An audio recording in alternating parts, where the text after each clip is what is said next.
네, 안녕하세요. 전 팀장입니다. 오늘은 2017년식 스타렉스 중고 차량을 이용해서 캠핑카 개조를 해봤는데요. 이번 캠핑카 차량은 저 멀리 강원도에서 저희 부산에 위치한 캠핑 메이커까지 캠핑카 개조를 위해서 이렇게 방문을 해주셨습니다. 차량 같은 경우에는 5월 중순에서 말 정도에 저희 쪽에 제작 의뢰를 해주셨고요. 조금 제작 기간을 여유롭게 해서 이번에 약 2달간 차량 제작을 해서 차량 제작이 완료가 되었습니다.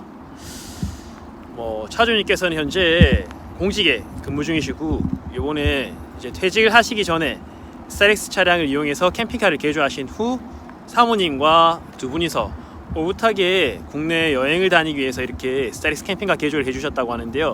요즘에 많은 차주님들께서 이제 노후 은퇴한 이후에 사모님과 두 분이서 오붓하게 국내 여행을 하는데 가장 적합한 차량으로 스타렉스 차량을 많이들 얘기를 하시는데요. 아무래도 1톤 차량이라 르노 마스터 그리고 버스 차량에 비해서 굉장히 운전이 편하고 어디든지 운행을 해서 가실 수가 있으며, 그리고 주차라든지 차량의 이동 모든 게 다 편하다 보니까 스타렉스 차량을 굉장히 선호하는 걸 많이 볼 수 있습니다. 그렇다 보니 저희 스타렉스 캠핑카 개조를 전문적으로 하는 저희 캠핑 메이커 같은 경우에는 굉장히 일이 많고 매달 약 20대 정도의 차량을 출고를 하고 있는 실정인데요. 저희 쪽에 많이들 스타렉스 캠핑카 차량 제작을 문의를 하시고 제작 기간이 왜 이렇게 기냐, 조금 더 빨리 차량을 제작해 줄 수는 없냐고 많이들 물어주시는데요. 아무래도 저희 캠핑 메이커 같은 경우에는 수작업으로 캠핑카 차량을 제작하다 보니 차량을 제작하는데 최소 약 한 달 정도가 소모가 되고요. 그래서 저희 제작이 많이 밀려 있을 경우에는 이제 출고 대기 기간까지 합쳐서 최대 2달에서 3달까지도 차량 출고 대기가 걸릴 수가 있는데요. 그렇게 그 긴 기간 동안 저희가 100% 수작업으로 핸드메이드 차량을 만들고 있기 때문에 그렇게 시간이 오래 걸리는 것이고, 그만큼 정성이 많이 들어간다는 거를 좀 알아주셨으면 좋겠습니다. 네, 일단은 저희 요번에 제작한 차량을 한번 또 보도록 하겠습니다.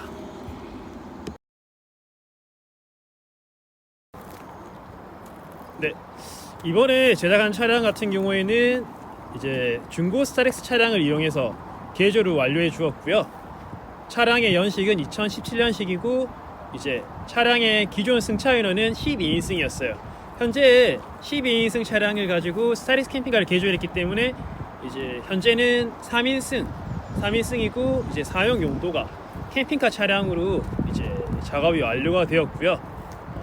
차량 같은 경우에는 사장님께서 직접 중고로 구매를 해 오셨는데요. 제가 앞 동영상에서도 설명을 해 드렸는데 이제 스타렉스 중고 차량으로 캠핑카 개조를 하실 경우에는 반드시 11인승 또는 12인승 차량을 이용해서만 스타렉스 캠핑카 개조가 가능합니다.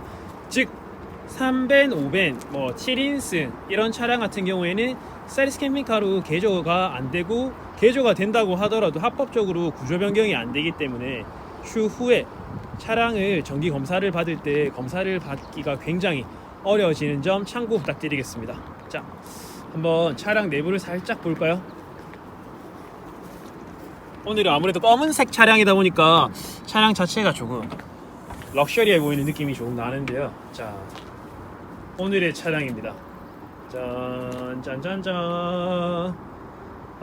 오늘 차량 같은 경우에는 아직 출고 대기가 되어 있다 보니 일단은 보시다시피 냉장고하고 전자레인지 같은 경우는 아직 새 비닐이 떨어져 있지 않은 것을 볼 수 있습니다. 그리고 오늘 차량 같은 경우에는 전체적으로 멀바우 원목을 이용해서 이제 캠핑카 차량을 제작해 주었고요. 간혹 멀바우 원목이 맞느냐, 이거 원목 아니고 집성목 아니냐, 이렇게 질문을 많이들 해주시는데요.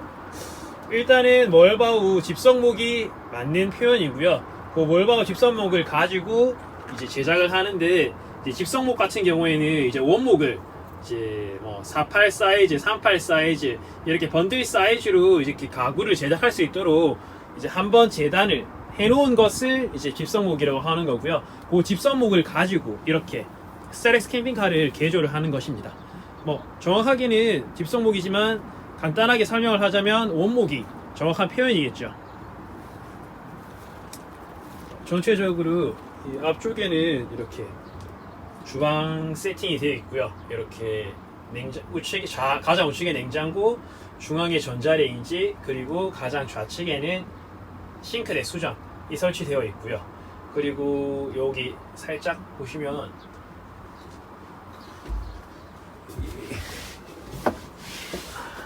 중앙 같은 경우에는 이렇게 복도가 설치가 되어 있는 걸 볼 수 있어요. 이렇게 복도가 있어야지 차량을 탑승할 때도 편하고 뭐 내릴 때도 편하고, 그리고 여기 앞에 있는 요 주방을 이용할 때에도 편리하게 이용이 가능할 것 같습니다.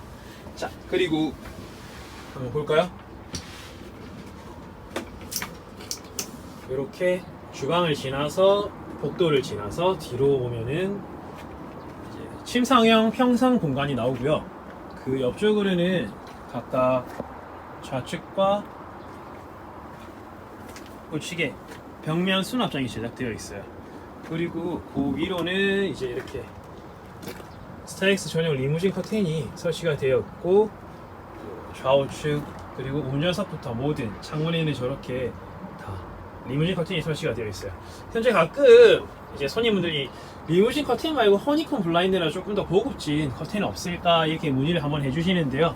뭐 저희 캠핑 메이커 또한 뭐 리무진 커튼이 아니라 허니콤 블라인드 또한 설치를 할 수 있어요. 그렇기 때문에 이제 차주님들 의견에 따라서 혹시 취향에 따라서 리무진 커튼을 설치를 할 수가 있고, 혹은 허니콤 블라인드를 설치도 할 수가 있어요. 그렇기 때문에 뭐 선택적으로 원하시는 방향으로 설치를 하는 게 가장 좋지 않나 이렇게 말씀을 드립니다. 자, 그리고 오늘 뭐 조금 자세하게 얘기를 할 부분이 있는데, 그 부분은 바로 전기공사 부분입니다.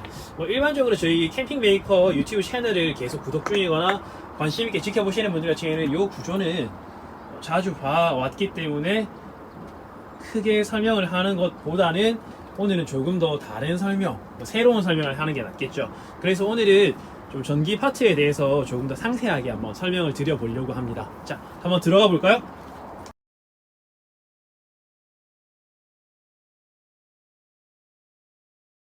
네, 오늘은 제가 스타렉스 캠핑카 내부 구조나 형태, 뭐 인테리어 제품에 대해서 설명을 드리는 것보다 아무래도 전기 시설, 뭐 전기 공사에 대해서 조금 더 자세하게 설명을 해드리면 어떨까 해서 이렇게 영상을 준비해 보았는데요.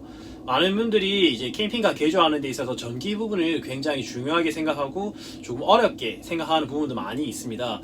그러다 보니까 뭐 스타렉스 캠핑카를 개조하시는 데 있어서 이 배터리 부분은 어떠냐, 뭐 인버터 부분은 어떠냐, 뭐 전기 시설은 어떻게 해야 되냐, 뭐 전기는 어떻게 사용해야 되냐, 이런 거에 대해서 전기에 관련돼서 굉장히 많이 질문을 해주세요. 그러다 보니 저희 쪽에서는 전기에 대해서 많이 공부도 하고 손님들 덕분에 답변을 드리기 위해서 많은 부분을 이제 알려드리기 위해서 조금 더 노력을 하고 있는데, 오늘 이렇게 영상을 통해서 조금이나마 전기공사에 대해서 그리고 캠핑카 전기시설에 대해서 조금 더 쉽게 이해를 하고 알아보셨으면 좋겠습니다. 자, 한번 또 보도록 하겠습니다. 일단 이번 차량을 기준으로 먼저 설명을 한번 드릴게요. 일단 이번 스타렉스 캠핑카 차량 같은 경우에는 이렇게 전기 설비가 되어 있어요. 요 배터리부터 일단 한번 보도록 하겠습니다. 요 배터리 같은 경우에는 일단 델코에서 나온 하이카 250이라 적혀있고 12V 250A라고 적혀있죠. 요거 같은 경우에는 일단은 산업용 배터리라고 통칭해서 많이들 말하는데요. 델코 배터리, 산업용 배터리 뭐 이렇게 설명해도 간단하겠죠. 일반적으로 베이스는 납산 망간 을 이용해서 제작이 된 배터리고요. 그렇다 보니까 안에는 납과 이제 전해질 용액, 뭐 산 이런 것들로 구성이 되어 있겠죠. 이렇게 해서 배터리가 구성이 되어 있고, 이 배터리는 굉장히 오랫동안 상용화되어서 설치가 되고, 뭐 차량 배터리라든지 UPS실, 뭐 비상 발전기실, 비상 전력실 등에서 굉장히 많이 사용이 되던 배터리예요. 그렇기 때문에 배터리 자체의 안정성은 굉장히 뛰어나고, 뭐 오랜 기간 검증이 되었기 때문에 배터리가 나쁘다, 배터리가 좋지 않다 이렇게 설명을 하는 거는 물론 맞지 않을 거예요. 그렇긴 한데 이제 요즘에는 새로운 배터리가 나왔죠. 뭐라고? 인산철 배터리라고. 새로운 배터리가 인산철 배터리가 나왔는데, 아무래도 요즘에 인산철 배터리에 비해서는 이 납산 배터리가 뭐 좋다고 할 수는 없어요.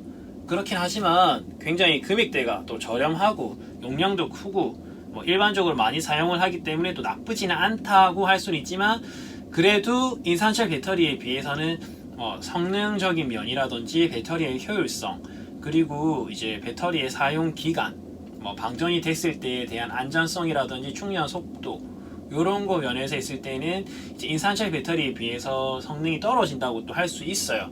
그렇긴 하지만 이 배터리 같은 경우에 금액대가 굉장히 저렴하죠. 저희 캠핑 메이커 기준으로 보면 요 250짜리 델코 하이카 이 산업용 배터리를 가격을 따지자고 하면 약 20만원 중반대라고 볼 수가 있어요. 그렇긴 한데 이제 요게 인산철 배터리로 바뀐다고 치면은 200A 기준으로 금액이 150만원 정도가 추가가 돼요. 그렇기 때문에 납산 배터리하고 인산철 배터리가 가격을 비교를 해보자면 약 20만원 중반에서 150만원이 늘어나기 때문에 7배에서 약 8배까지도 가격 차이가 나게 돼요. 그렇기 때문에 이제 인산철 배터리를 설치를 하려고 해도 초기 비용이 굉장히 많이 올라가서 부담스러울 수가 있어요.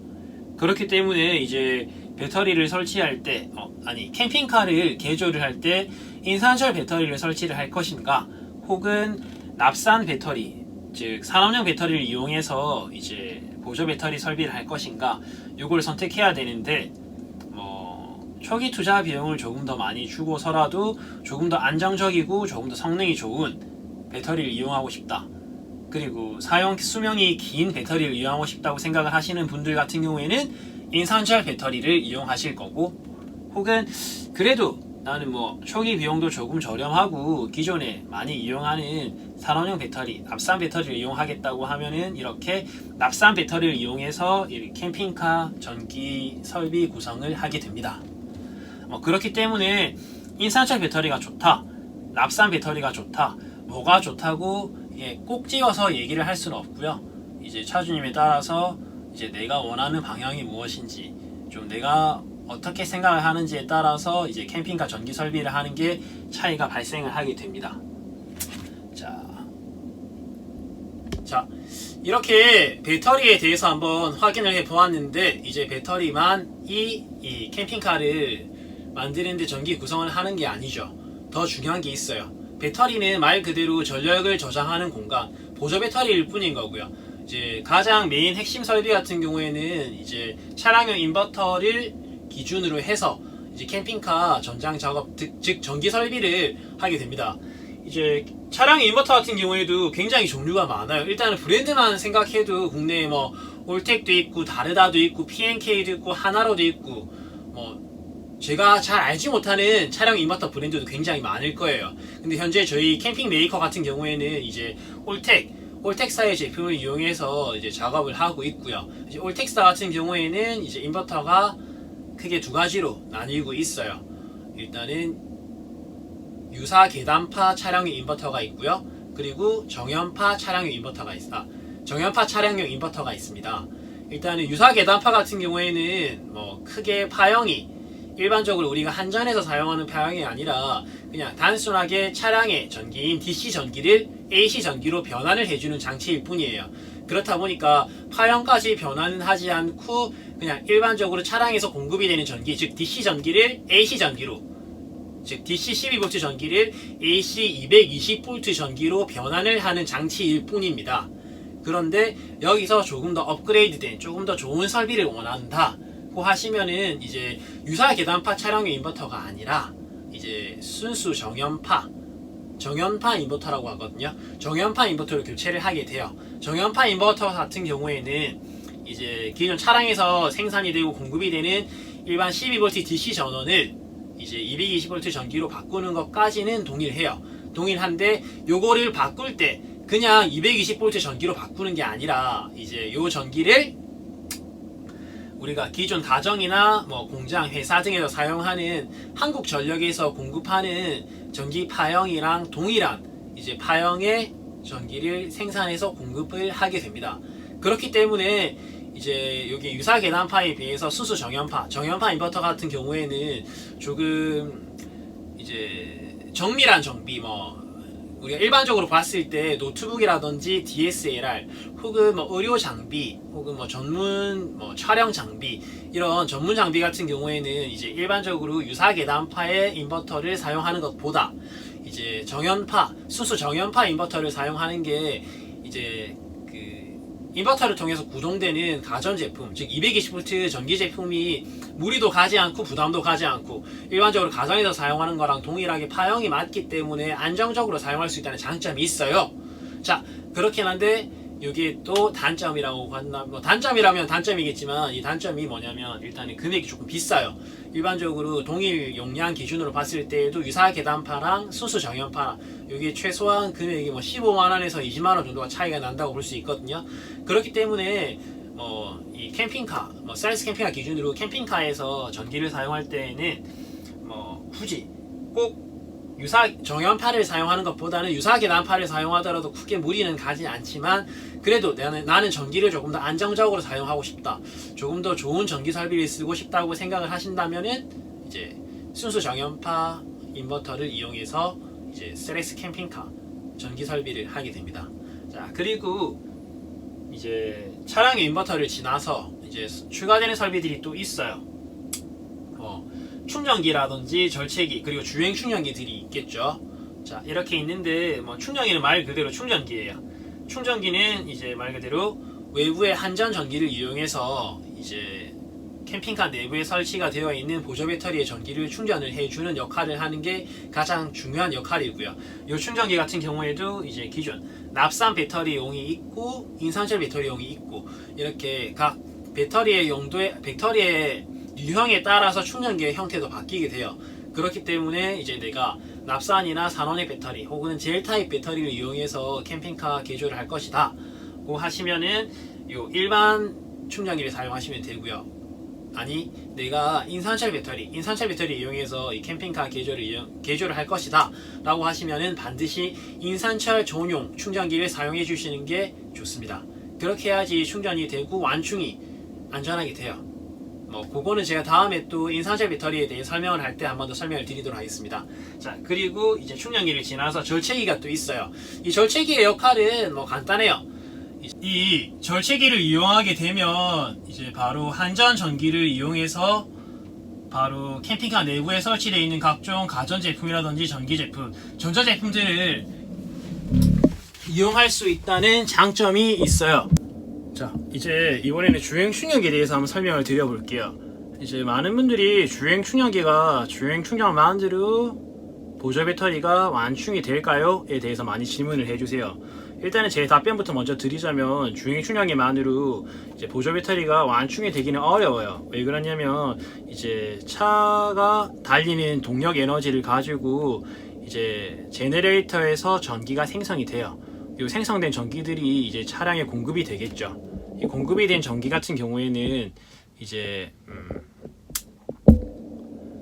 차량이 운행이 되는 데 있어서 이 전기를 쓰기 위해서 생성이 되는 거지, 이게 이 차 내부에 설치가 되어 있는 캠핑카 내부에 설치가 되어 있는 이 보조 배터리를 충전하기 위해서 설치가 된 게 아니에요. 자, 그 말인즉슨 이제 그 말을 한 번 더 쉽게 얘기를 해보자면, 이게 차가 달리잖아요. 차가 달리면서 동력 에너지가 발생을 해요. 동력 에너지가 발생을 한 게 제너레이터를 통해서 전기가 생성이 되고, 요 생성된 전기들은 이제 캠핑카에 설치가 되어 있는 보조 배터리 전기를 충전하는 용도가 아니라 차가 달리는 데 있어서 차에 필요한 전기 에너지들이 여기저기 공급이 많이 돼요. 메인 ECU에 공급이 되고, 요즘에 열선도 있고, 이제 다양한 차량용 전기 제품들이 굉장히 많아요. 그렇기 때문에 이게 전기들이 굉장히 차 여기저기에 공급이 많이 돼요. 그리고 이렇게 공급이 되고 나서 이제 남는 전기들 있죠. 이 남는 전기들이 이제 일단은 차에 설치되어 있는 메인 배터리에 전기가 충전이 돼요. 이제 요 메인 배터리에 차 전기가 충전이 되고 나면은 이제 남는 전기들 있잖아요. 남는 전기들이 이제 가용 전력 이제 남는 이제 전력들이 요 이제 캠핑카 내부에 설치되어 있는 요 보조 배터리로 이제 넘어가는 거죠. 요 보조 배터리로 넘어가게 되면 요 보조 배터리가 충전이 되는데, 이제 차가 동력 에너지를 통해서 전기가 생성이 되려고 하면은 일정 속도 이상 차가 달려줘야 돼요. 일정 속도 이상 차가 달려줘야지 이제 동력 에너지를 가지고 전기가 생성이 돼요. 그래서 그 일정 속도 이상 긴 시간을 달려야지 이 차의 메인 배터리 충전이 다 되고 요 남는 전기들이 이제 보조 배터리 전기로 충전이 되겠죠. 요 남는 전기들이 보조 배터리 충전이 되고 나면은 이제 차가 시동이 꺼지고 뭐 차를 정박해서 이제 캠핑을 하게 될 텐데요. 이제 그렇게 봤을 때 차가 달리는 에너지만으로, 즉 동력 에너지, 차의 주행 충전기만으로 배터리가 100% 충전이 되기는 어렵겠죠. 그렇기 때문에 이제 차를 달리는 거로 캠핑카에 설치되어 있는 보조 배터리 전기를 충전한다고 생각하기보다는 제 생각에는 이제 메인 배터리, 즉 220V 이제 외부 충전기를 저희가 달아드렸기 때문에 이 충전기를 이용해서 차량 내부에 설치가 되어 있는 이 보조 배터리를 충전을 한다면 이제 100% 충전이 완료가 되고 이제 충전도 안정적으로 되겠죠. 그렇게 해서 캠핑카를 이용을 하시면 보다 편하게 캠핑카를 이용할 수 있을 것 같아요. 자, 그래서 오늘은 이렇게 차량 인버터도 알려드리고 제가 주행 충전기도 알려드리고 절체기도 알려드리고 이제 많이들 궁금해하시는 이제 보조 배터리, 인산철 배터리하고 일반 납산 배터리에 대해서 한번 알려드렸는데 이렇게 알려드린 것만으로 이해가 되셨을지 잘 모르겠어요. 일단 그렇긴 한데 이렇게 알려드리면 기본적인 전기에 대한 지식이 조금이라도 더 늘었다, 그래도 캠핑카에 대해 전기에 조금 더 알 수 있게 됐다, 이렇게 생각을 해주시면 참 감사하겠습니다. 일단 이렇게 하고 오늘 캠핑카 소개는 이제 마무리 짓도록 하겠습니다. 네, 감사합니다. 오늘도 저희 캠핑 메이커 유튜브 채널을 시청해 주셔서 너무 감사하고요. 저희 다음에는 더 좋은 컨텐츠, 더 좋은 정보로 이렇게 찾아뵐 수 있도록 노력하겠습니다. 네, 감사합니다.